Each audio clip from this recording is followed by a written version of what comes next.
कहते हैं कि प्यार अंधा होता है और जब प्यार किसी से हो जाता है तो इंसान को उसके आगे और कुछ भी नहीं दिखाई देता है। और इसी जुनून में इंसान क्या क्या करता है खुद उसे भी नहीं समझ में आता है।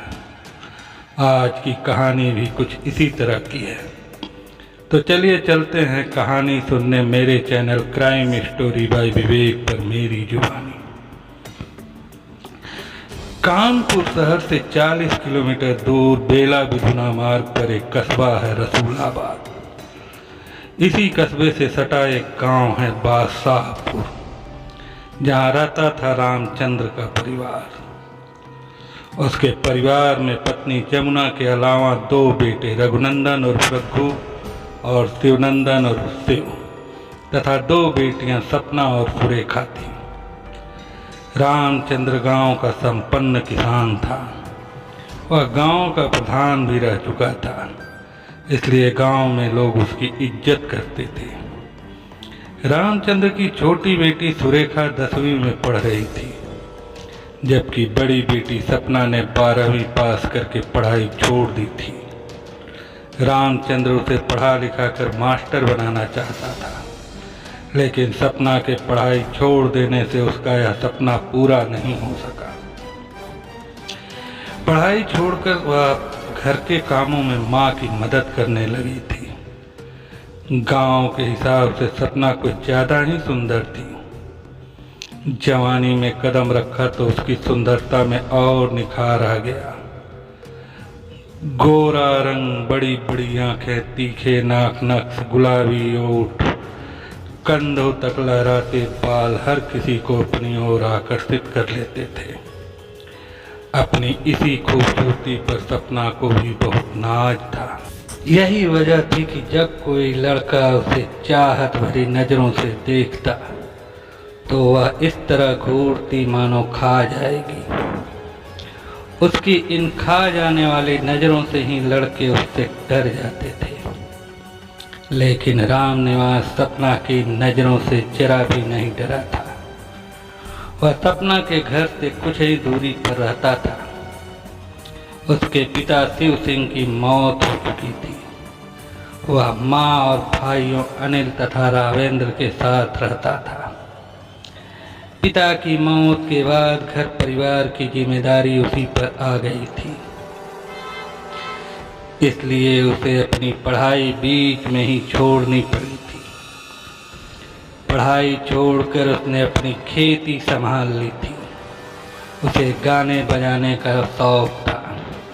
उसका गला भी सुरीला था। वह भजन कीर्तन अच्छा गा लेता था। उसने धमाका नाम से एक कीर्तन मंडली भी बना ली थी और बुकिंग पर जाने लगा था। इससे उसे अच्छी आमदनी हो रही थी। सपना के भाई रघुनंदन की रामनिवास से खूब पटती थी। आस पड़ोस में होने की वजह से दोनों का एक दूसरे के घर आना जाना होता था। एक दिन दोनों बैठे बातें कर रहे थे तो रघुनंदन ने कहा, यार रामनिवास, मुझे भी भजन कीर्तन सिखाकर अपनी मंडली में शामिल कर लो। 4 पैसे मुझे भी मिलने लगेंगे। रामनिवास रघुनंदन को अच्छा दोस्त मानता था, इसलिए उसे भजन कीर्तन सिखाने लगा। रामनिवास जब भी रघुनंदन के घर आता, सपना उसे घर के कामों में लगी दिखाई देती थी। वैसे तो वह उसे बचपन से देखता आया था, लेकिन पहले वाली सपना और अब की सपना में काफ़ी फर्क आ गया था।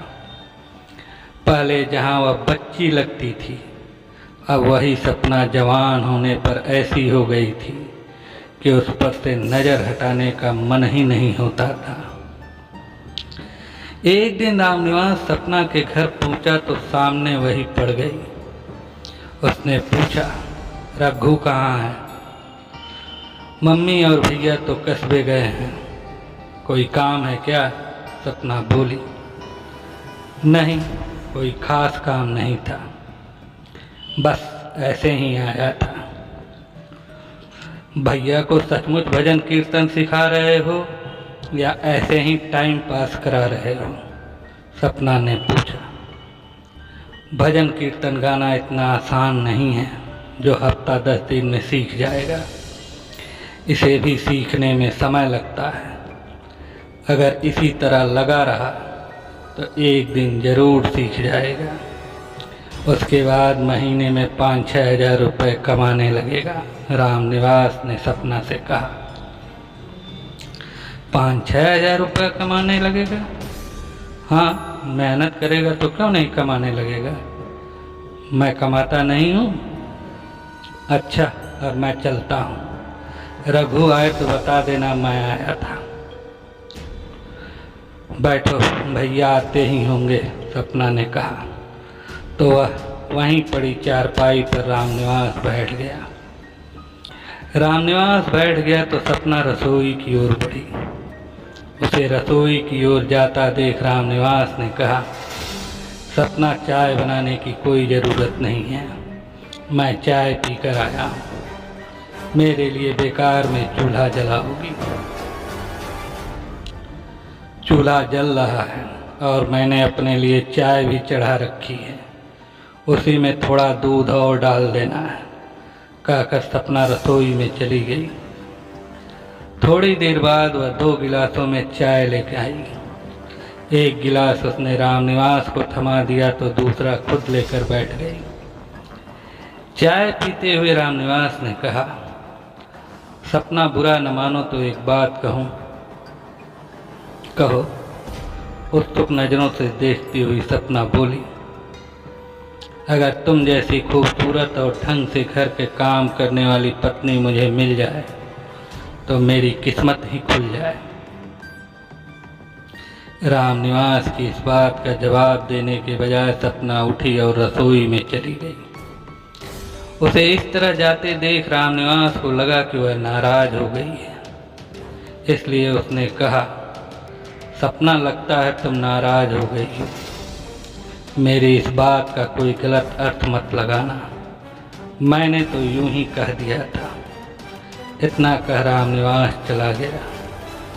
लेकिन इसके बाद वह जब भी रघु के घर जाता, मौका मिलने पर सपना से 2-4 बातें जरूर कर लेता।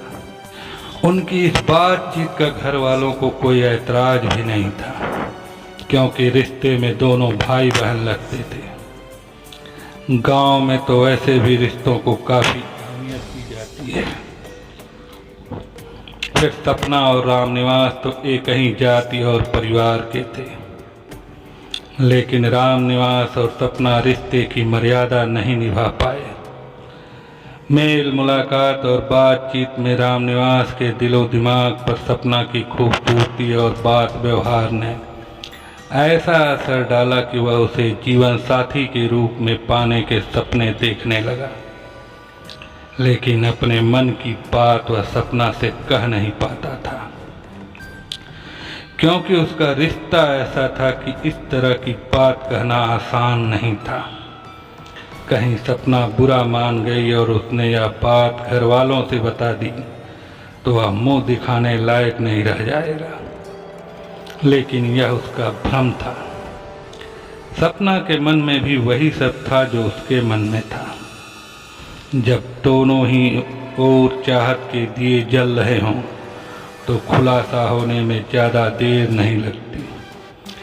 ऐसा ही सपना और रामनिवास के साथ भी हुआ। दोनों के बीच प्यार का इजहार हो गया तो उनका प्यार परवान चढ़ने लगा। आए दिन होने वाली मुलाकातों ने दोनों को जल्दी ही करीब ला दिया। वे भूल गए कि रिश्ते में भाई बहन हैं। रामनिवास सपना के प्यार के गाने गाने लगा। इस तरह दोनों मोहब्बत की नाव में सवार होकर काफ़ी आगे निकल गए। सपना और रामनिवास के बीच नज़दीकियाँ बढ़ी तो मनों में शारीरिक सुख पाने की कामना पैदा होने लगी। इसके बाद मौका मिला तो दोनों सारी मर्यादाएं तोड़कर एक दूसरे की बाहों में समा गए।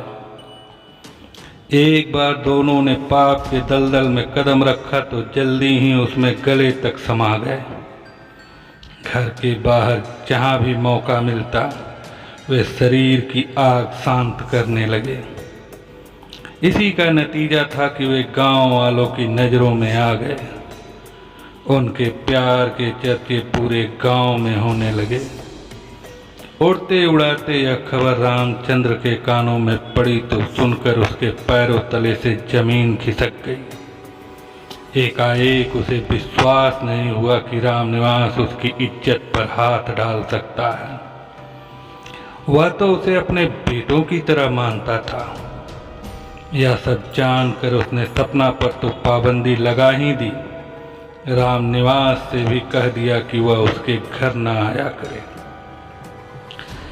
बात इज्जत की थी, इसलिए रघुनंदन को दोस्त की यह हरकत अच्छी नहीं लगी। उसने रामनिवास को समझाया ही नहीं, धमकी भी दी कि अगर उसने अब उसकी बहन पर नजर डाली तो वह भूल जाएगा कि वह उसका दोस्त और चचेरा भाई है। इज्जत के लिए वह किसी भी हद तक जा सकता है। इसके बाद उसने सपना की पिटाई भी की और उसे समझाया कि उसकी वजह से गांव में सिर उठाकर चलना दुर्भर हो गया। वह ठीक से रहे, अन्यथा अनर्थ हो जाएगा। रामचंद्र जानता था कि बात बढ़ाने पर उसी की बदनामी होगी, इसलिए बात बढ़ाने के बजाय वह पत्नी और बेटों से सलाह करके सपना के लिए लड़के की तलाश करने लगा। इस बात की जानकारी सपना को हुई तो वह बेचैन हो उठी। एक रात मौका निकालकर वह रामनिवास से मिली और रोते हुए बोली, घर वाले मेरे लिए लड़का ढूंढ रहे हैं, जबकि मैं तुम्हारे अलावा किसी और से शादी नहीं करना चाहती। इसमें रोने की क्या बात है? हमारा प्यार सच्चा है, इसलिए दुनिया की कोई ताकत हमें जुदा नहीं कर सकती। सपना को रोते देख रामनिवास विचलित हो उठा। वह सपना के आंसू पोंछकर उसका चेहरा हथेलियों में लेकर बोला, तुम मुझ पर भरोसा करो, मैं तुम्हारे साथ बिताए मधुर क्षणों को कैसे भूल सकता हूँ। मैंने तुम्हें मन प्राण से चाहा है, मेरे रोम रोम में तुम्हारा प्यार रचा बसा है। तुम्हें क्या लगता है कि तुमसे अलग होकर मैं जी पाऊंगा? बिल्कुल नहीं। यह कहते कहते रामनिवास की आंखें भर आई। उसकी आंखों में आंखें डालकर सपना बोली, मुझे पता है कि हमारा प्यार सच्चा है, तुम दगा नहीं दोगे। फिर भी न जाने क्यों मेरा दिल घबरा रहा है। अच्छा, अब मैं चलती हूँ, कोई खोजते हुए कहीं आ न जाए। ठीक है, मैं कोई योजना बनाकर तुम्हें बताता हूँ, कहकर रामनिवास अपने घर की ओर चल पड़ा। तो मुस्कुराती हुई सपना अपने घर चली गई। रामचंद्र सपना के लिए लड़का ढूंढ ढूंढ कर थक गया, लेकिन कहीं शादी तय नहीं हुई। वह जहाँ भी जाता बेटी की चरित्रहीनता आड़े आ जाती। शादी तय न होने से जहाँ सपना के घर वाले परेशान थे, वहीं सपना और रामनिवास खुश थे। इस बीच घर वाले थोड़ा लापरवाह हो गए तो वे फिर से चोरी छुपे मिलने लगे।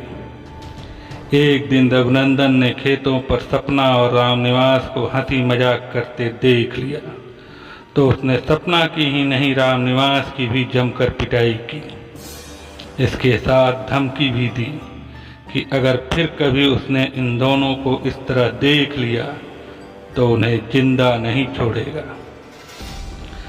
रघुनंदन की इस पिटाई से दोनों का प्यार कम हो जाना चाहिए था, लेकिन उनका प्यार कम होने के बजाय बढ़ गया था।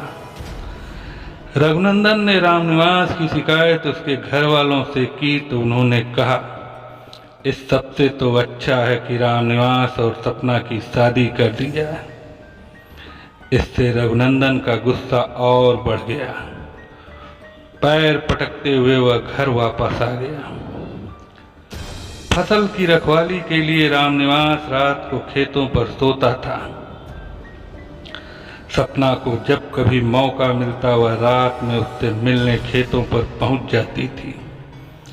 काम हो जाने के बाद वह दबे पांव घर आ जाती। 27 मार्च की सुबह 4 बजे के आसपास सपना घर से दबे पांव रामनिवास से मिलने के लिए निकली। सपना को घर से निकलते हुए रघुनंदन ने देख लिया। उसे संदेह हुआ तो वह उसके पीछे पीछे चल पड़ा। खेत पर उसने जो देखा सन्न रह गया। सपना और रामनिवास आपत्तिजनक स्थिति में थे। उन्हें इस तरह देखकर रघुनंदन के देह में आग लग गई। उसने कहा, हरामजादे, मना करने के बावजूद तूने मेरी इज्जत पर हाथ डाला। आज मैं तुझे जिंदा नहीं छोड़ूंगा।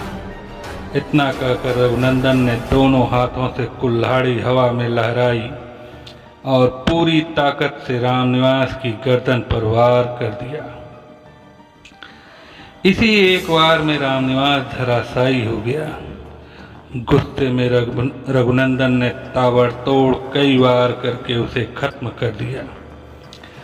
भाई का गुस्सा देखकर सपना जान बचाकर घर की ओर भागी। रघुनंदन ने पीछे से आवाज दी, भागकर कहाँ जाएगी, मैं आज तुझे भी नहीं छोड़ूंगा।